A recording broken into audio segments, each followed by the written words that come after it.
Today on Something You Should Know, many iPhone users struggle to move the cursor around in a text or email. So I'll tell you how, and it's really simple. Then, self-deception. We all do it. We all lie to ourselves. But why? When you acknowledge unpleasant realities about yourself or people that you love, it hurts. And so lying is actually something we learn from an early age, and we do so to protect ourselves from realities that are too painful for us to acknowledge. Also, did you know getting enough sleep can make you taller?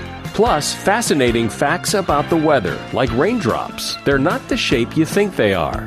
And everyone's familiar with that teardrop shape that they think is a raindrop. But actually, raindrops are not that shape. They are actually thin pancake shapes. So they're squashed. All this today on Something You Should Know. If you're an athlete or a weekend warrior, or you're just on your feet a lot, you know that leg pain is a common companion. So you know how professional athletes bounce back from brutal leg workouts? Pneumatic compression. You know those weird-looking, crazy, effective, puffy leg things? Well, now you can bring that same professional recovery tech home to your house with Recovery Air by TheraBody. I'm getting the TheraBody Recovery Air, and thank God, because I have leg pain a lot after I exercise. You know, for years, runners, bikers, and everyone who spends hours on their feet have had to suffer through leg pain. And clinically proven treatments like compression boots that pro athletes use have always been out of reach.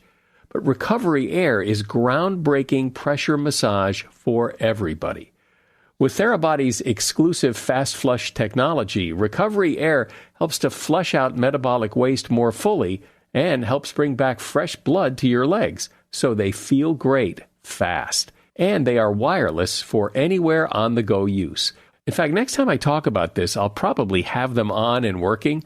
I cannot wait. So join me. Sit back, relax, and enjoy the results. Go to therabody.com/something to get your TheraBody Recovery Air today, starting at just $699 or as low as $59 a month with Affirm. Plus, with Recovery Air's 60-day money-back guarantee and free shipping, there's no risk. Go to therabody.com/something. These statements and products have not been evaluated by the Food and Drug Administration. These products are not intended to diagnose, treat, cure, or prevent any disease or condition. Something you should know. Fascinating intel, the world's top experts, and practical advice you can use in your life. Today, Something You Should Know with Mike Carruthers. Hey, welcome to Something You Should Know. You know, it's amazing how you can pretty much ask Google, or I guess any other search engine, but I tend to use Google, anything. I mean, but you have to think to ask, right? Like if you want to learn how to, teach your dog to play fetch, well, you type that in and Google will tell you. But one thing I never thought to ask that has always bothered me was how to move, and this is for iPhone users, but how to move the cursor. Like if you're writing a text to somebody and you need to go back, it's hard to move the cursor to a specific point.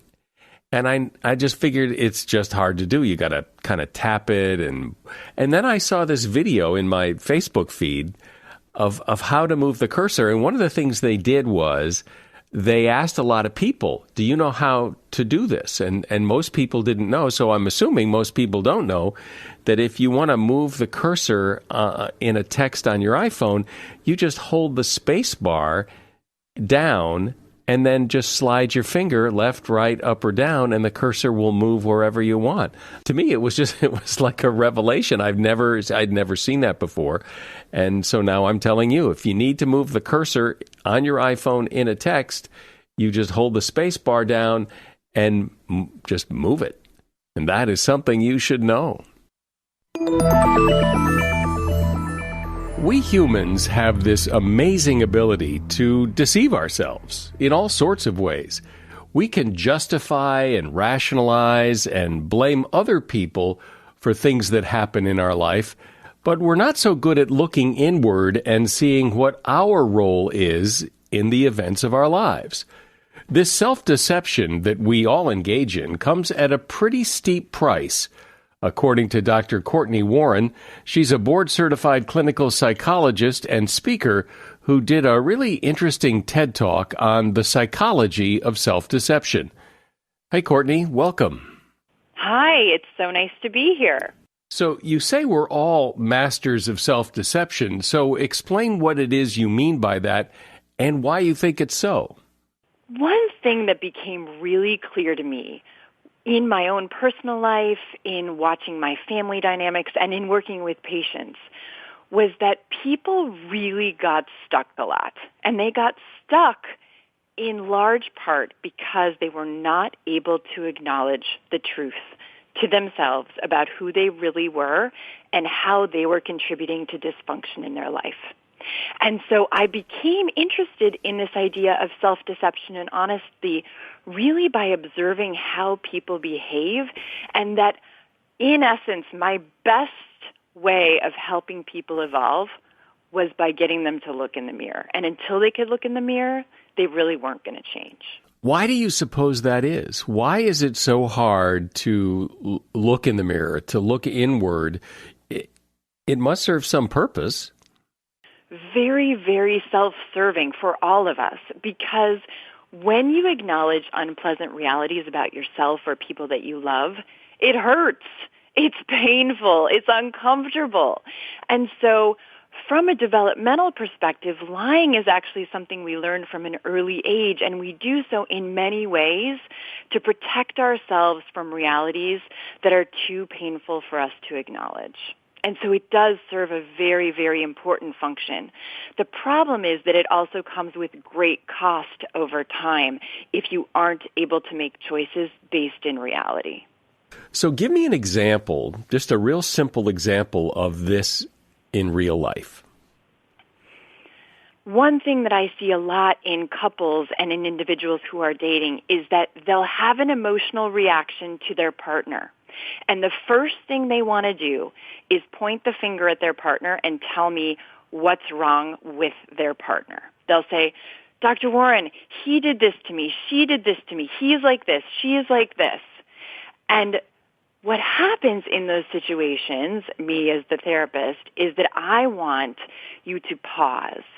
And instead of telling me what's wrong with the other person, I want you to turn the mirror on yourself and say, what is it that my interpretation of this situation is contributing to the dynamic that's unhealthy here? And one thing that happens, for example, in that situation, it would be called projection, where I'm taking something that's uncomfortable in me and I'm putting it on someone else, instead of saying, what I'm really contributing here is an inability to see you as separate from me, or an inability to communicate what I actually need based on who I am, as opposed to really blaming you for my emotional experience, which is actually completely in me and may have nothing to do with you. Maybe you're triggering something in me that has nothing to do with this situation at all. For example, let's say that you grew up in a household that had a lot of fighting. And so when your partner is angry with you, your immediate response is to withdraw and to hide. And instead of saying, you know what, I am really uncomfortable because you are bringing up emotion in me that I don't want to acknowledge, you point the finger externally. And so one of the first things that I will do with people when I am working with them to understand themselves better is to start looking at what your emotional reactions say about you, as opposed to telling me what your emotional reactions say about the outside world. Okay, and so how else are we humans deceiving ourselves and caught up in this whole self-deception thing? Give me some other examples of where that happens. We deceive ourselves about absolutely anything and everything that we are uncomfortable acknowledging.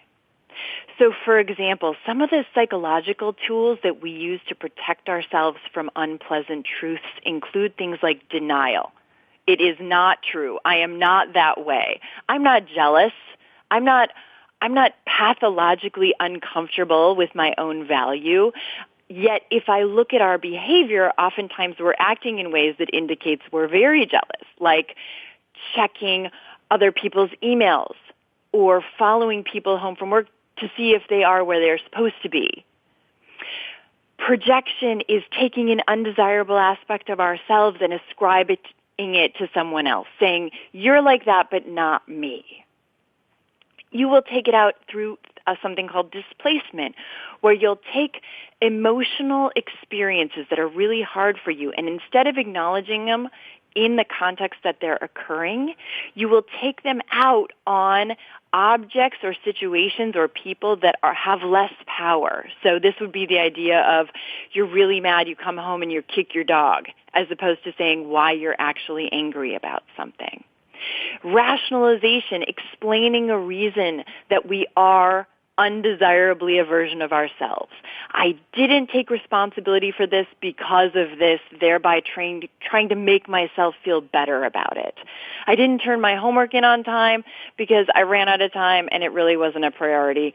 So I'm going to try to make myself feel better by giving you a rational explanation for why I am the way that I am, as opposed to changing the way that I am.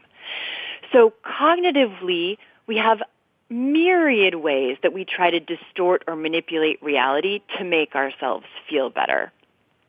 We also engage in lots of behaviors to try to make ourselves feel better. So, okay, I'm just going to have another drink because I really don't want to think about this anymore. Or I am going to travel a lot or work extra hours so that I don't have to come home and confront whatever the unpleasant reality is. It seems as if this is just how people are. I mean, these are the things people do to cope with life. Not all of them. I don't kick my dog. But the kinds of things you're talking about are the things that people do to cope. We all do them. I'm sure you do some of them. All of us do it. And I think for most of us, we have times in our life where we get these aha moments where you have an experience and you think, oh my gosh. In retrospect, I completely see that I was doing this for a reason that I could not see at the time. So one of the things that I talked about in the TED Talk that I gave was that I was raised in a very academic environment. My parents are both professors. And so I grew up thinking, I really have to be a professor because that's kind of the only option for me. And so I got my doctorate and I got a tenure track job and I got tenure. And then guess what happened? I was confronted with myself in a completely new way. I had my first child, and I was confronted with this reality of, okay, I always believed that I needed to be a professor because I thought that's what made me valuable. And now I'm looking at this little person in my life, and I'm going to work every day, and I leave her right after she wakes up, and I get home right before she goes to bed. Oh my gosh, is this what I really want to do with my life?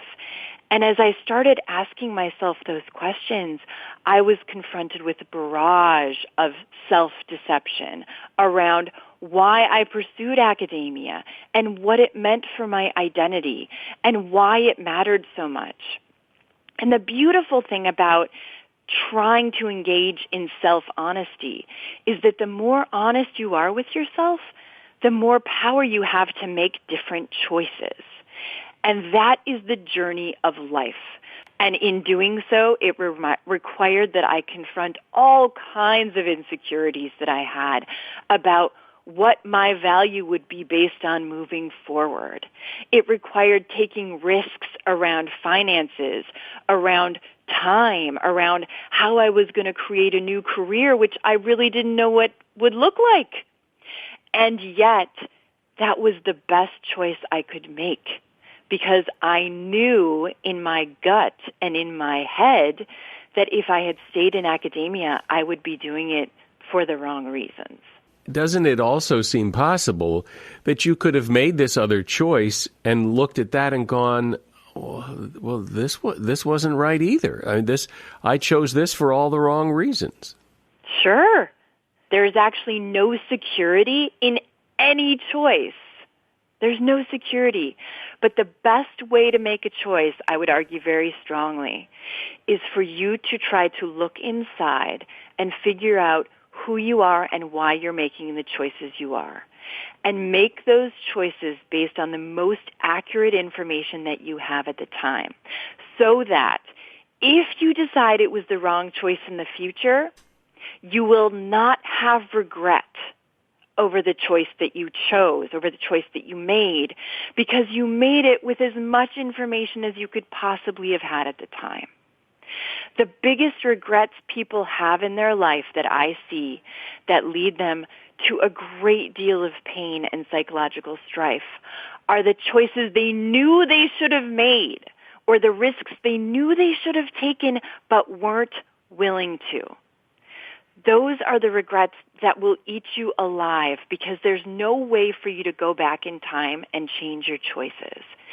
And if you were not willing to change when you knew better, when you knew it was time for you to evolve in a different way, to change your career path, to change your relationship dynamics, to perhaps get married or get divorced or create a new dynamic with your children, but you didn't, that comes with a great deal of psychological pain because you knew better and something kept you from doing it anyway.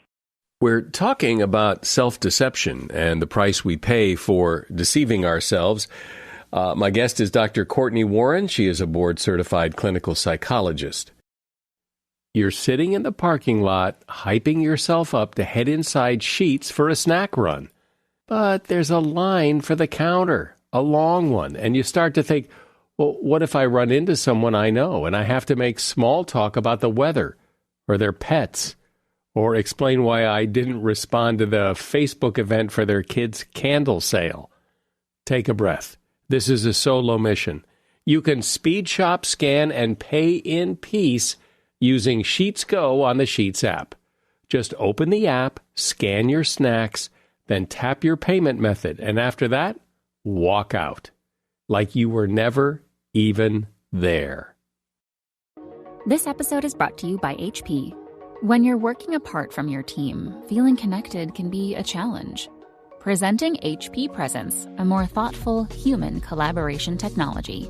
With enhanced audio and video features, you can experience more genuine collaboration and feel more connected. Be in the room from any room with HP Presence. Learn more at hp.com/presence.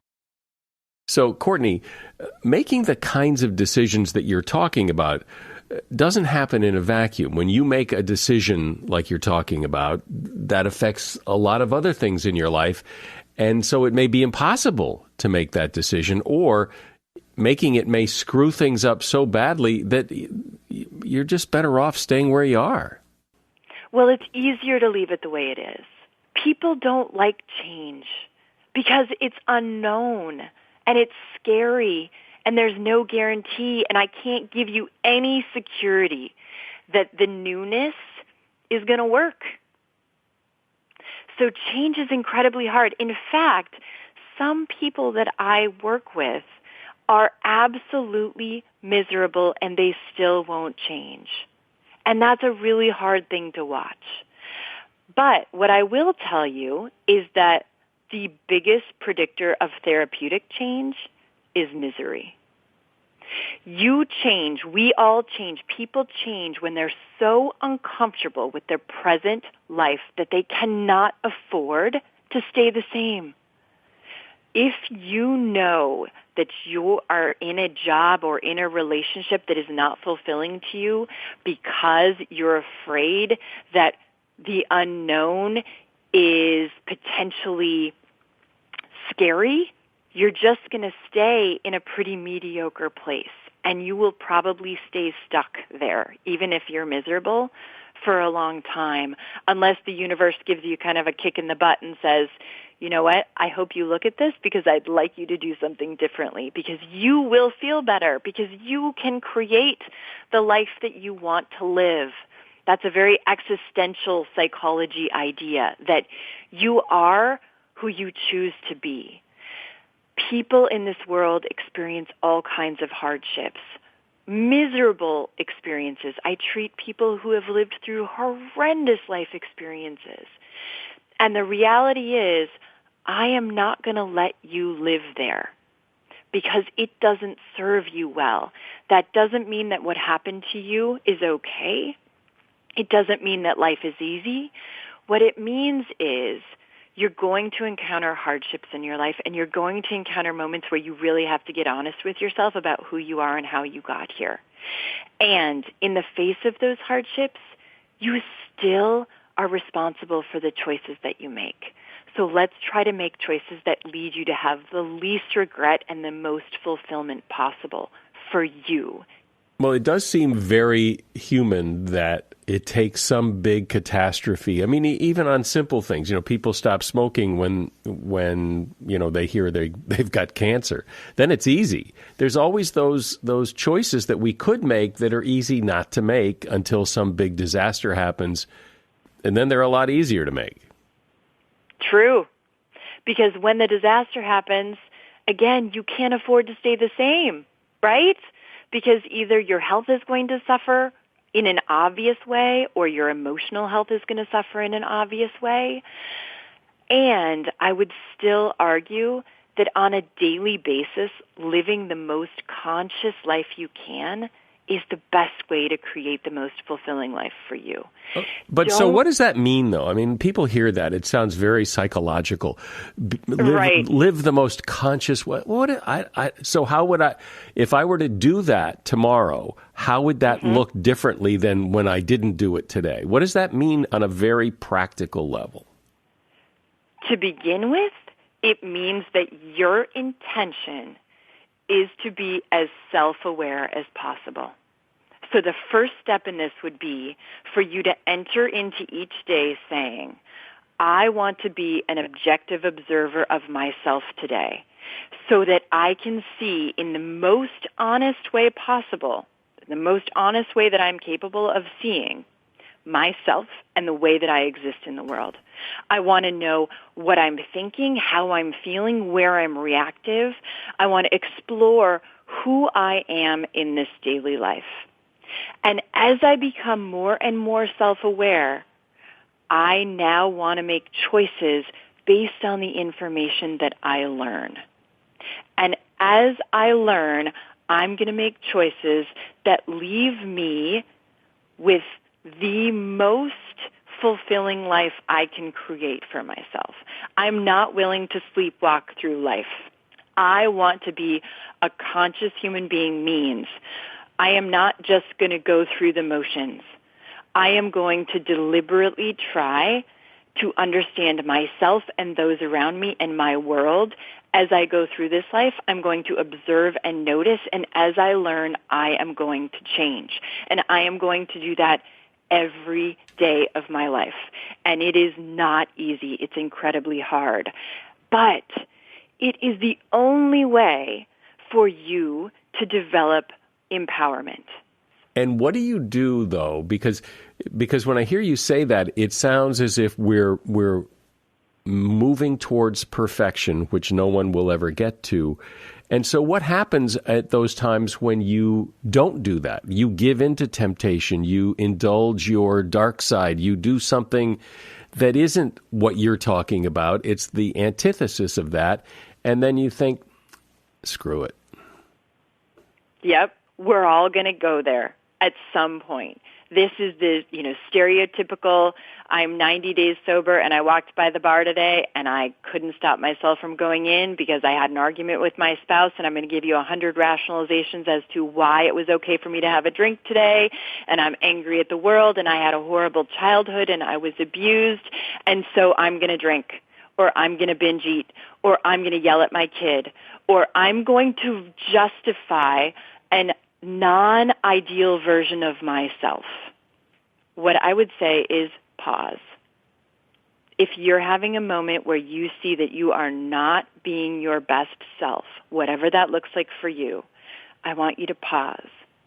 And I want you to sit with whatever emotion you're having and say, what do I need to learn about myself in this moment so that in the future I reduce the likelihood that I'm here again? that's about as good as it's going to get. We're never going to be perfect. And in fact, I wouldn't even say that we're going to ever be completely honest with ourselves. I will argue very strongly, though, that the goal is for you to be as honest with yourself as possible. It is not to judge yourself. It is not to be self-critical or demeaning or in any way pejorative. It is to be an observer. And so when you have a moment where you really slip up and you know it, because you know that you're not being your best self, you're going to pause, you're going to work on forgiving yourself, and you're going to start over. And you're going to say, okay, I just learned something about myself. So the next time I'm in a situation where I see that pothole in the road and I know I'm about to step in it, hopefully before I actually put my foot in it, I can pause and say, oh, I see that. I see the bar. I see the pothole. I see me wanting to scream at you and call you names. I'm going to pause, and I'm going to walk away, and I'm going to sit with myself, and I'm going to choose how I want to respond. That leads me feeling good about who I am. Well, it's not easy being human, is it? And it's interesting, all these little, quirks of human behavior that really get in the way.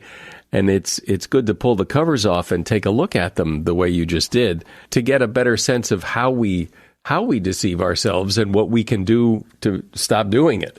My guest has been Dr. Courtney Warren. She is a board-certified clinical psychologist and speaker, and she did a really interesting TED Talk on the psychology of self-deception, and there is a link to that TED Talk in the show notes.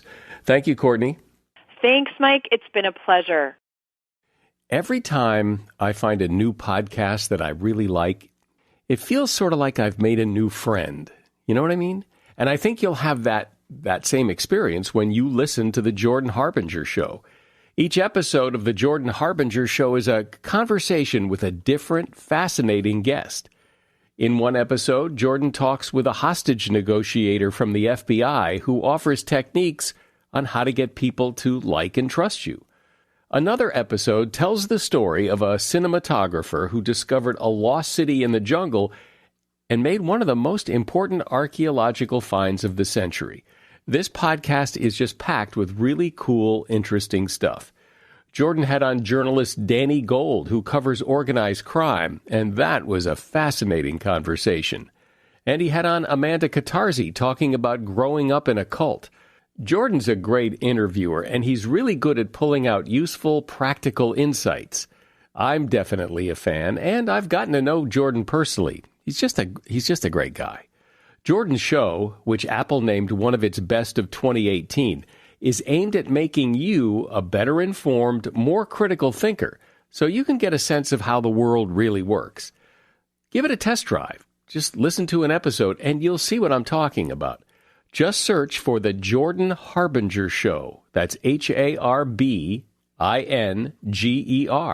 The Jordan Harbinger Show on Apple Podcasts, Spotify, or wherever you listen to podcasts. This podcast is supported by CNN Plus. CNN Plus is streaming now with a deal that's making headlines. Subscribe today and get 50% off CNN Plus for life. CNN Plus is live news and shows from trusted journalists. It's interactive interviews, its original series, award-winning films, and our entire library of content available on demand anytime you want. Subscribe to CNN Plus today and get 50% off our standard pricing. That's $2.99 a month, originally $5.99 a month. Cancel anytime. Limited time offer ends 4/26/22. Stream all about it. Subscribe now at cnnplus.com.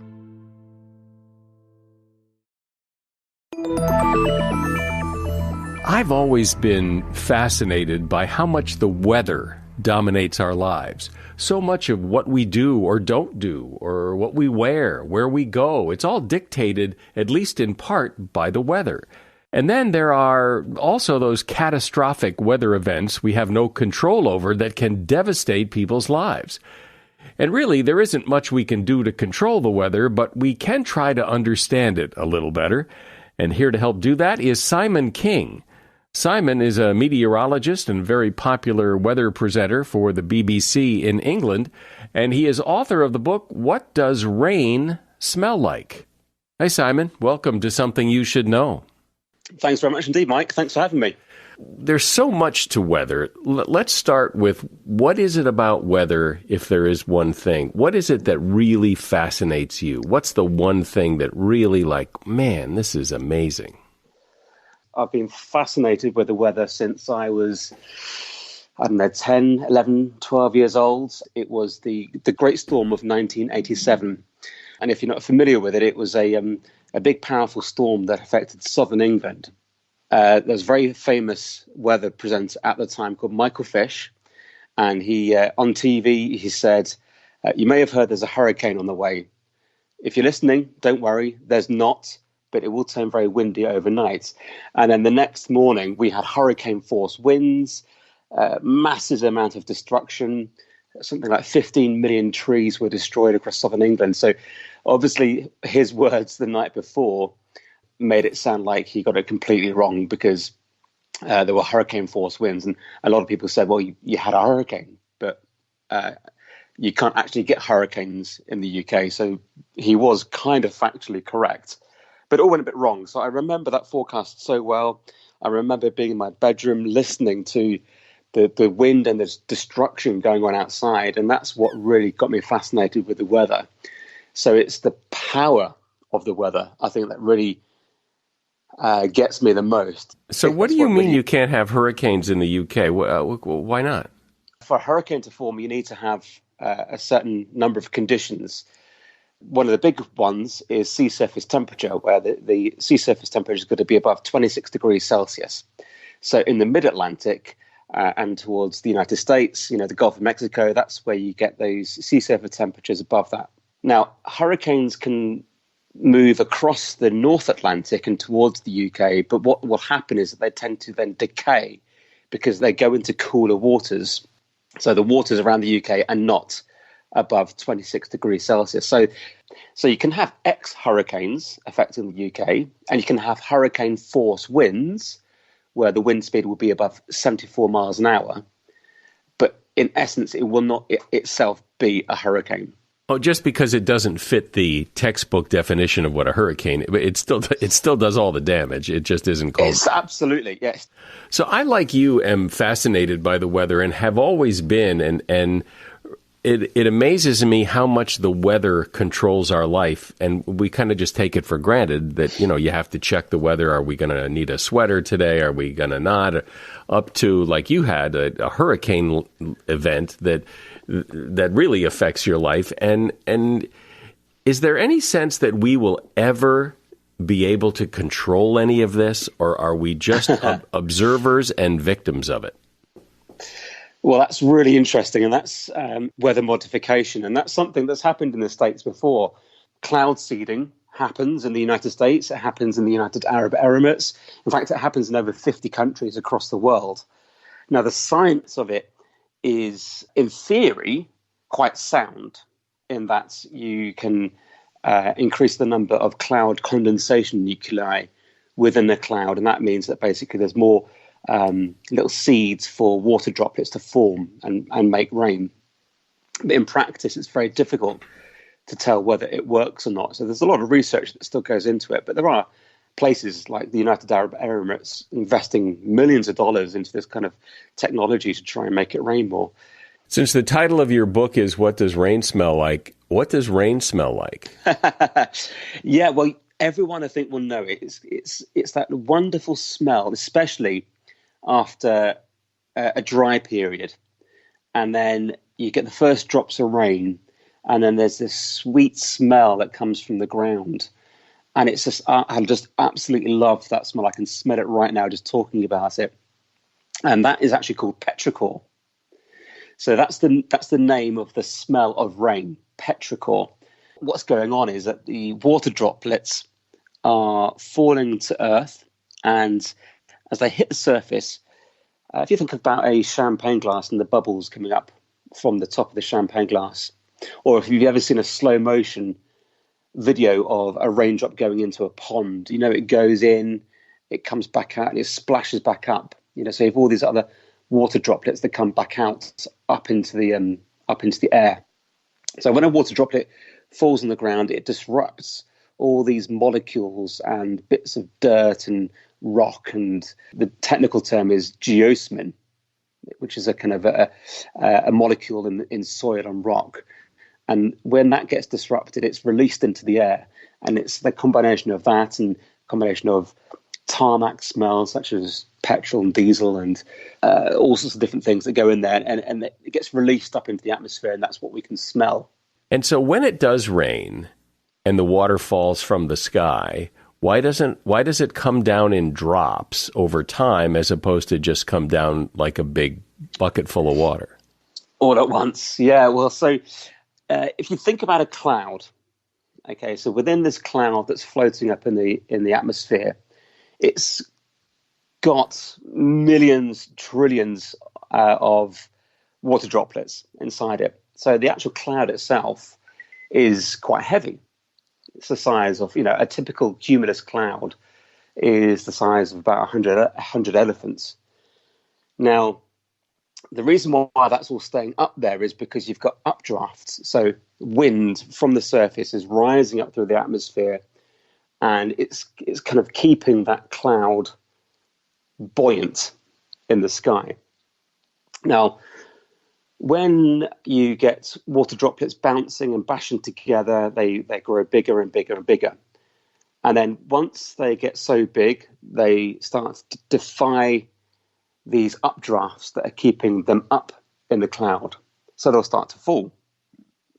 But the rate at which all these different water droplets bash together and grow bigger is different within a cloud. So all these water droplets will reach this certain size and this certain weight at different times. And that's why you've got rain rather than the whole lot of cloud coming down at the same time. So it's all to do with the updrafts, really.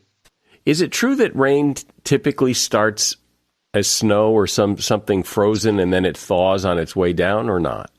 Yeah, absolutely. So this is something that confuses quite a lot of people, is that cloud droplets start off as super cooled water, which means that water is existing at a temperature of, say, minus 30, minus 40 degrees Celsius.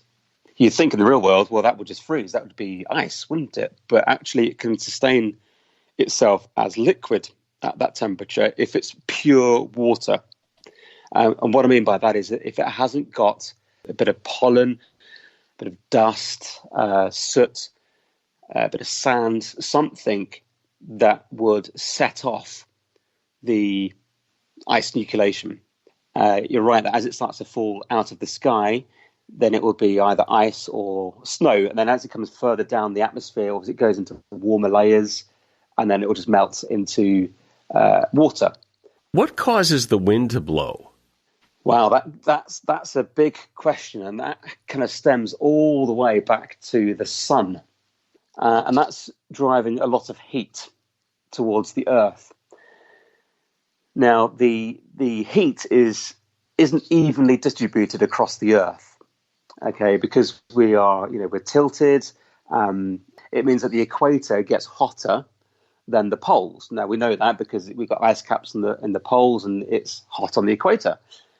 But it's that temperature difference that generates wind, essentially.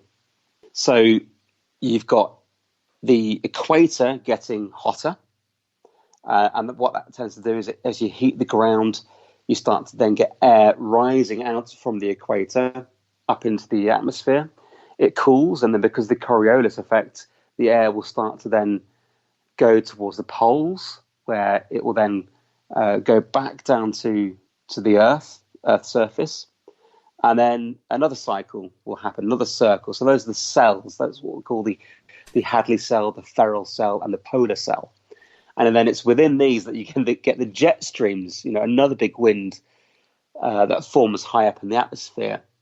So the jet stream is blowing all the way around the Earth, and that creates our weather, pretty much. So anything that happens on the surface, if you've got a low-pressure system, that's been driven by this jet stream, which then in turn, gives you wind at the surface. So it all comes from the sun, basically, and how it heats the Earth. Well, since it seems that we can't do much about the weather, the big question is, how much better can we get at predicting the the weather, and so that we can prepare for it. And how's the scorecard on that? To predict the weather, it takes a huge amount of computing power. The UK's Met Office has one of the biggest supercomputers for weather modelling, and that can do, at the moment, 15 quadrillion calculations every single second, which is just an incredible number to even think about. And that is calculating everything that's going on in the atmosphere. That's collating millions of weather observations from around the world every hour, chucking it into the computer, doing all this maths and this physics, and coming out with an answer. So the idea is, can you make bigger supercomputers? And you can. So, for example, the Met Office have just announced that they're investing millions of pounds to produce the next generation supercomputer, with the idea of being able to forecast the weather in much more detail. So what happens in weather forecast models is that you split the Earth up into grid squares. So within that grid, you would then, the computer would be able to predict what weather's going on inside that grid. Now, to get a higher resolution model, obviously you need to go smaller. So you want to have a 100-meter grid square. But with that, you need a lot more computing power. So that's the idea. So the idea is that you can get higher resolution models, but also improving the maths and the physics and the science of meteorology to try and predict for longer days. So at the moment, a 5-day forecast is pretty much seen as the standard. Beyond 5 days, you can get a good idea of trends, perhaps, if it's going to be wetter or windier than average or warmer than average. So when people ask me, are we ever going to have a situation where a forecast is 100% accurate? I think the answer has to be, well, we're not really, because the weather is so variable, and I just don't think we'll be in that situation. It will get a lot better than it is now, but I don't think it'll ever be 100%. And how historically has it gotten better? I mean, if we can't know exactly what's going to happen in the future, at least we could look back. How much better are we at predicting the weather today than 10 years ago, 50 years ago, or not at all? The idea is that we can do an extra day's forecast every decade. So a decade ago, perhaps the 4-day forecast was as good as the 5-day forecast is at the moment. If we go back to the Great Storm of 1987, the famous storm that hit the south of the UK, back then the 1-day weather forecast was as good as the 4-day weather forecast is now. So that kind of gives you an indication of where we're going. So you'd expect in this next decade, we would definitely hope that our 6-day weather forecast will be as good as our 5-day weather forecast is now. So that's kind of the projection going forward. Any other quick little thing that really fascinates you, or that people tell you fascinates them about weather that people may not know? Okay, here's one. So if you go into your phone, you're typing out a message and you pick your emojis and you pick the raindrop emoji, and everyone's familiar with that teardrop shape that they think is a raindrop. But actually, raindrops are not that shape. They are actually thin pancake shapes. So they're squashed. So that's one myth that I like to debunk to people. Yeah, your emoji is wrong. Yes, you're never likely to find 2 snowflakes exactly the same. They all have 6 sides, but they will all have very different patterns. How would you know that unless you looked at every single snowflake? There must be, in the history of the world, 2 snowflakes that were alike. You're probably right. There probably would be. But if it was a snowy day, if you were to kind of gather a load of snowflakes, then you'd be very unlikely to find 2 that are exactly the same. How could anybody ever check that? When you go to look at a snowflake, it melts. Well, it's all theory-based, really, isn't it? Because, when I said earlier that how raindrops all fall at different speeds and at different times because they all form at different rates. So it's the same as snowflakes. So a snowflake will have one snowflake forming will be forming under ever so slightly different conditions to the one next to it, whether it be the pressure or the humidity or the amount of rain or the amount of water that's available to it. So they all grow at different rates under different circumstances. And that's why there will never be that's why you're unlikely to find two snowflakes the same size or the same shape. Well, as I said at the start, weather is so interesting to me because it is a big part of everyone's life and controls so much of how we live our life. So it's really fun to kind of get under the surface and understand why weather is the way it is. Simon King has been my guest. He is a meteorologist and weather presenter for the BBC in England, and he is author of the book, What Does Rain Smell Like? And you will find a link to that book in the show notes for this episode. Thanks, Simon. Thank you very much indeed. Thanks. Nice to talk to you. You may think that when you're sleeping, you're just sleeping. But while you're sleeping, your body is doing all kinds of things you most likely don't know. First of all, you're losing weight. This is why it's a good idea to weigh yourself in the morning. During the night, you perspire and breathe humid air while taking in no food, so you lose weight. The more you sleep, the more weight you lose. You get taller. The discs in your spine act as cushions between the bones, and they get squished during the day. They then rehydrate and get bigger while you're in bed because the weight of your body is not pressing down on them. Your blood pressure and heart rate decrease.